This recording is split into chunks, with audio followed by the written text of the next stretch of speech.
আসসালামু আলাইকুম। আইডেস আন্তর্জাতিক সংবাদে আপনাকে স্বাগত। শুরুতেই সংবাদ শিরোনাম, পরে থাকছে বিস্তারিত। দখলদার ইসরায়েলি বাহিনী এবং ফিলিস্তিন পুরোদমে যুদ্ধ চলছে, জানিয়ে দেব হাতে থাকা সর্বশেষ আপডেট আন্তর্জাতিক সংবাদ। প্রথমেই সংবাদ শিরোনাম, প্রথমেই জানিয়ে দিব পদত্যাগের হুমকি দিলেন ইসরায়েলি মন্ত্রী।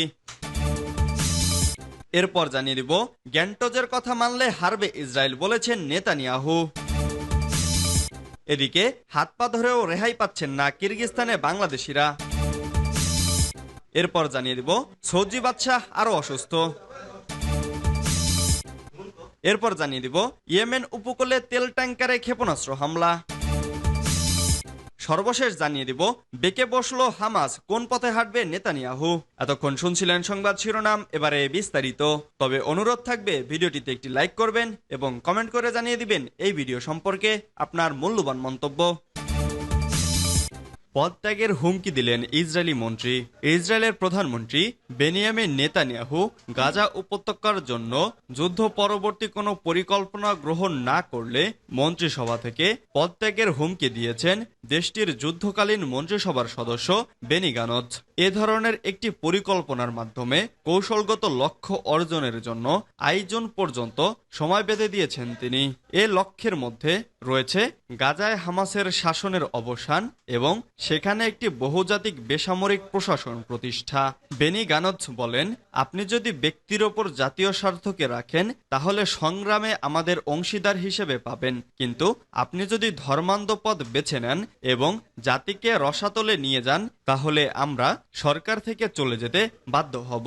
নেতানিয়াহু এ মন্তব্যকে বাতিল করে দিয়ে যে শব্দ উল্লেখ করেছেন তার অর্থ হলো ইসরায়েলের জন্য পরাজয়। গাজা উপত্যকার উভয় প্রান্তে লড়াই যখন বাড়ছে তখন যুদ্ধের নির্দেশনা নিয়ে বা কিভাবে পরিচালিত হবে তা নিয়ে ইসরায়েলের রাজনৈতিক বিবাদ বেড়েই চলেছে। ইসরায়েলি বাহিনী গাজা শহরের কাছে জাবালিয়ার ভেতরের দিকে যাচ্ছে, সেখানেই গাজার ঐতিহাসিক শরণার্থী শিবিরগুলোর একটি। ইসরায়েলের সামরিক বাহিনী আগেই বলেছে যে এলাকাটি থেকে হামাসের যোদ্ধাদের সরিয়ে দিয়েছে তারা। এর আগে ইসরায়েলের প্রতিরক্ষা মন্ত্রী ইয়োভ গ্যালান্ট নেতানিয়াহুর কাছে অনুরোধ করেছেন তিনি যেন প্রকাশ্যেই ঘোষণা দেন যে গাজার সামরিক বেসামরিক শাসনের নিয়ন্ত্রণ নেওয়ার কোনো পরিকল্পনা নেই ইসরায়েলের। গ্যালান্ট বলেছেন তিনি কয়েক মাস ধরে এটি বলে যাচ্ছেন কিন্তু কোনো প্রত্যুত্তর পাচ্ছেন না। তিনি এবং গানজ বলেছেন গাজায় সামরিক নিয়ন্ত্রণ অব্যাহত রাখাটা ইসরায়েলের জন্য নিরাপত্তা ঝুঁকি তৈরি করবে। নেতানিয়াহুর জোট সরকারের ডানপন্থী সদস্যরা অবশ্য বিশ্বাস করেন হামাসকে পরাজিত করতে গাজার ওপর নিয়ন্ত্রণ অব্যাহত রাখা দরকার। শনিবার টেলিভিশনে দেয়া এক ভাষণে গানজ প্রধানমন্ত্রী বেনিয়ামিন নেতানিয়াহুর উদ্দেশ্যে বলেছেন, ইসরায়েলের মানুষ আপনাকে দেখছে, আপনাকে অবশ্যই ইহুদিবাদ ও অবিশ্বাস, ঐক্য ও বিভক্তি, দায়িত্ব ও অরাজকতা, বিজয় কিংবা বিপর্যয়ের মধ্যে একটিকে বেছে নিতে হবে। তার ৬টি কৌশলগত লক্ষ্যের মধ্যে আরও আছে এখনো হামাসের হাতে থাকা সব ইসরায়েলি ও বিদেশি জিম্মিকে ফিরিয়ে আনা এবং ১ সেপ্টেম্বরের মধ্যে বাস্তুচ্যুত ফিলিস্তিনি বেসামরিক নাগরিকদের উত্তর গাজায় ফিরিয়ে আনা। তিনি একই সাথে বলেন যে ইসরায়েলের সৌদি আরবের সাথে সম্পর্ক স্বাভাবিক করার চেষ্টা অব্যাহত রাখা উচিত। তার মতে এটি করতে হবে ইরান ও তার সহযোগীদের বিরুদ্ধে মুক্ত বিশ্ব ও পশ্চিমাদের নিয়ে একটি জোট গড়ার সমন্বিত প্রচেষ্টার অংশ হিসেবে। গ্যান্টজের কথা মানলে হারবে ইসরায়েল, বলেছেন নেতানিয়াহু। ইসরায়েলের যুদ্ধকালীন মন্ত্রিসভার সদস্য বেনি গ্যান্টজের কথা মানলে ইসরায়েল হারবে বলে মন্তব্য করেছেন দেশটির প্রধানমন্ত্রী বেনিয়ামিন নেতানিয়াহু। তিনি বলেন, বেনি গ্যান্টজ যে শর্ত দিয়েছেন এর অর্থ হল যুদ্ধের পরিসমাপ্তি, বেশিরভাগ বন্দীদের পরিত্যাগ, হামাসকে অক্ষত রেখে ফিলিস্তিনি রাষ্ট্র প্রতিষ্ঠা, পরিশেষে ইসরায়েলের পরাজয়। আল জাজিরার খবরে বলা হয়েছে ইসরায়েলি গণমাধ্যম হারেজ পত্রিকা বেনিয়ামিন নেতানিয়াহুর এই মন্তব্য উল্লেখ করেছে। এর আগে একটি সংবাদ সম্মেলনে গ্যান্টোস বলেছিলেন তিনি ৮ জনের মধ্যে গাজা নিয়ে তার দেশের সরকারের যুদ্ধ পরবর্তী পরিকল্পনা জানতে চান। যদি এই সময়ের পরিকল্পনা প্রকাশ না করা হয় তবে রক্ষণশীল প্রধানমন্ত্রীর জরুরি সরকার থেকে তার দলকে প্রত্যাহার করে নেবেন। গতকাল শনিবার এক সংবাদ সম্মেলনে বেনি গ্যান্টোস ইসরায়েলি মন্ত্রিসভার প্রতি যুদ্ধ শেষে অবরুদ্ধ গাজা উপত্যকাকে শাসনের জন্য ৬ দফা পরিকল্পনায় সম্মতি দিতেও আহ্বান জানান। হাত পা ধরেও রেহাই পাচ্ছেন না কিরগিজস্তানে বাংলাদেশিরা। কিরগিজস্তানে মিশরের কয়েকজন শিক্ষার্থীর সঙ্গে স্থানীয়দের সংঘর্ষের জেরে বিদেশি শিক্ষার্থীদের ওপর হামলা শুরু হয়েছে। এতে দেশটির রাজধানী বিশকেকে পড়তে যাওয়া বাংলাদেশি শিক্ষার্থীরাও হামলার শিকার হয়েছেন। এ কারণে সেখানে নিরাপত্তাহীনতায় দিন কাটছে বাংলাদেশের অন্তত ৮০০ মেডিকেল শিক্ষার্থীর। মধ্য এশিয়ার দেশ কিরগিজস্তানে বাংলাদেশের কোনো দূতাবাস নেই, তবে এর প্রতিবেশী দেশ উজবেকিস্তানে থাকা বাংলাদেশের দূতাবাস কিরগিজস্তানের দায়িত্ব পালন করে থাকে। ঘটনার পর দেশটিতে থাকা বাংলাদেশিদের সঙ্গে দূতাবাসটি সার্বক্ষণিক যোগাযোগ রাখছে।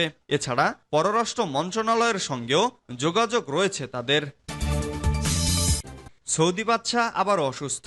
সৌদি আরবের বাদশাহ সালমান আবারও অসুস্থ হয়ে পড়েছেন। তিনি উচ্চ তাপমাত্রা এবং জয়েন্টের ব্যথায় ভুগছেন।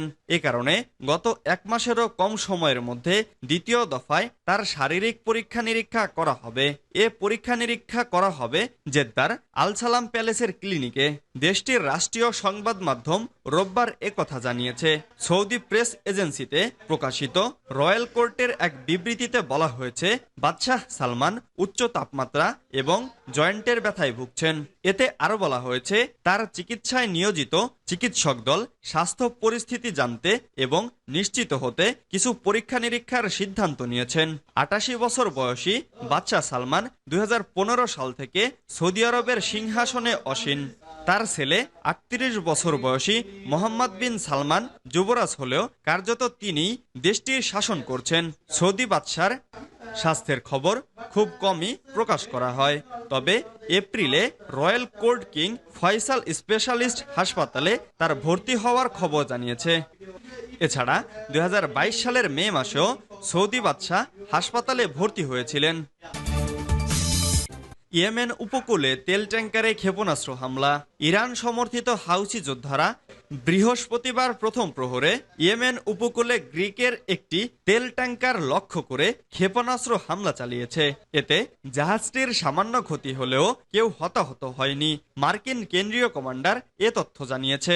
সামাজিক যোগাযোগ মাধ্যম এক্সে পোস্ট করা এক বার্তায় সেন্টকম বলেছে শনিবার রাত ১টার দিকে ইরান সমর্থিত হাউসিরা লোহিত সাগরে গ্রিক মালিকানাধীন একটি তেল ট্যাঙ্কার লক্ষ্য করে জাহাজ বিধ্বংসী একটি ব্যালিস্টিক ক্ষেপণাস্ত্র হামলা চালায়।